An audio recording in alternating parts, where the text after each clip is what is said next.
There are few things more impressive in the world than a good catapult. I love them. You know it. We've talked about it at length. But there is something even better, and that is a really good airship. And today, we're going to talk about those. Welcome back everyone. It's me. Today, we're talking about Blacksoil Chronicles, a sandbox survival RPG set in a fantasy world where you can explore the world, craft items, build bases, fight monsters, and maybe most importantly of all, fly airships. The game is currently in early access on Steam with a full release planned for 2024.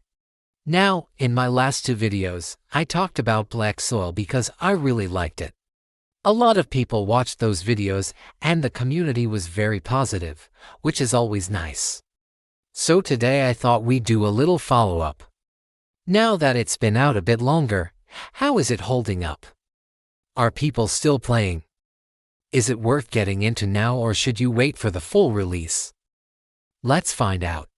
Alright, so first off, let's start by answering the question from the last two videos, which is why is this game so fun?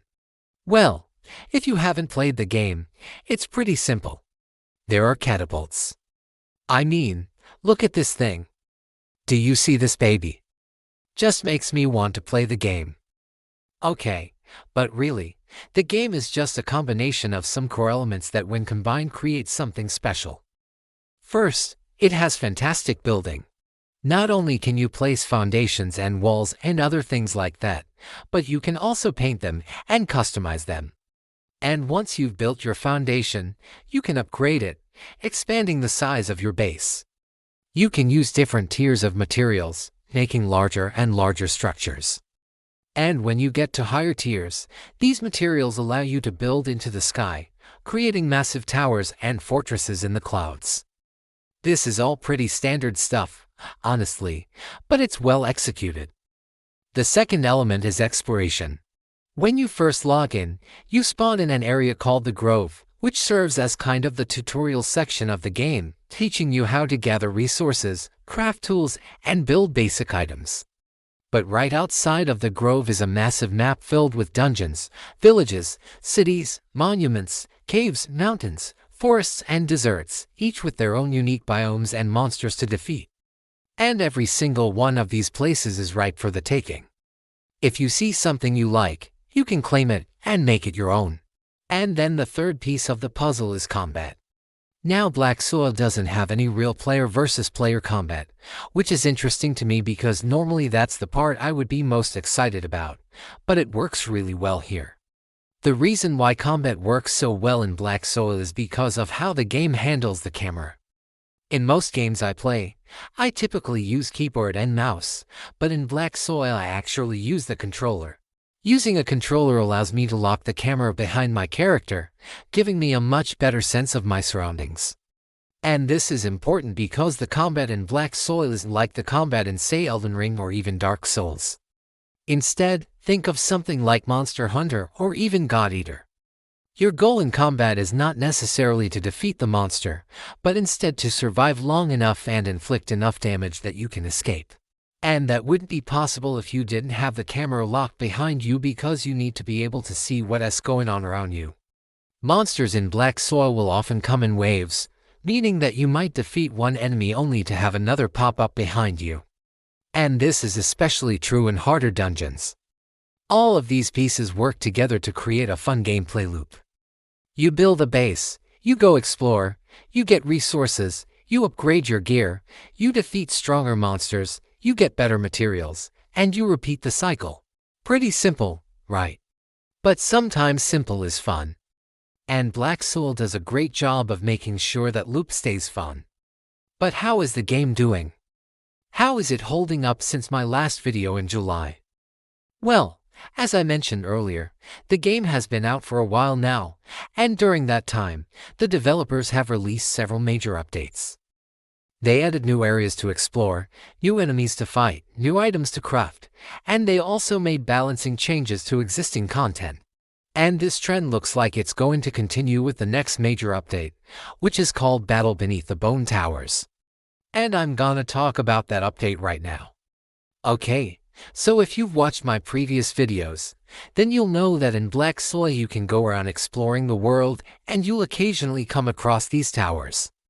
These towers are essentially small dungeons with unique enemies and powerful bosses at the top. To enter the tower, you need to activate a crystal at the base, which will then open up a portal at the top. And then you just run up the tower, kill the boss and collect your reward. Simple enough, right? Well, the developers have decided to take that concept and expand upon it, creating a brand new dungeon called the Bone Towers, which will contain new enemies and 3 new bosses. The first of which is called the Reaver, which is basically a skeleton dude. He wields a giant axe and charges directly at you. The second boss is called the Shrieker. This guy runs around the room, periodically stopping to cast deadly sonic waves at you. And then finally, if you manage to defeat the Shrieker, you'll face off against the final boss, which is known as the Monument. The Monument is an ancient statue of some kind of warrior. And although it may look like just another mini-boss, this thing is actually the final boss of the entire dungeon.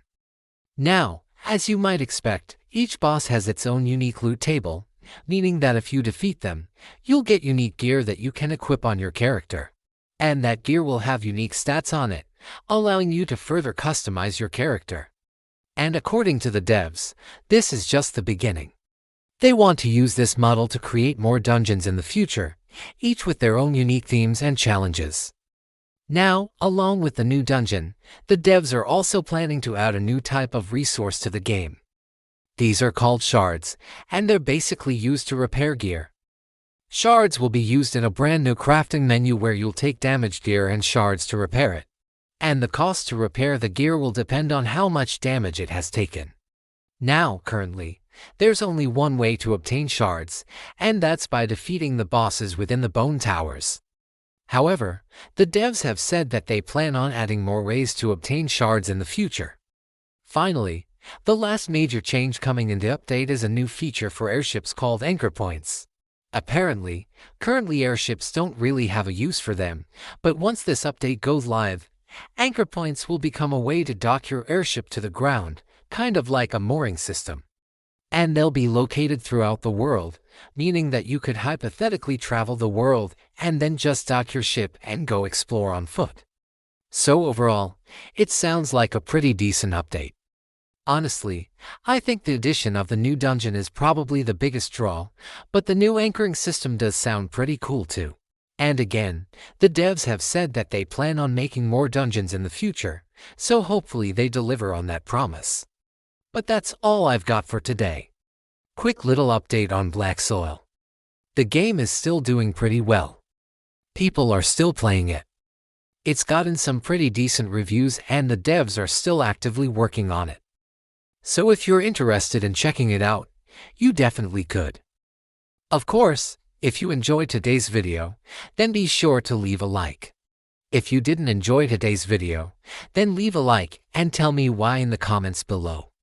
If you're new here and you like my content, then consider subscribing. I try to make videos about twice a week, usually Wednesday and Saturday. And if you want to keep watching, the next video I'd recommend is the last one I made on Blacksoil. It's a pretty good starting point for the series. So thanks so much for watching and have a great rest of your day.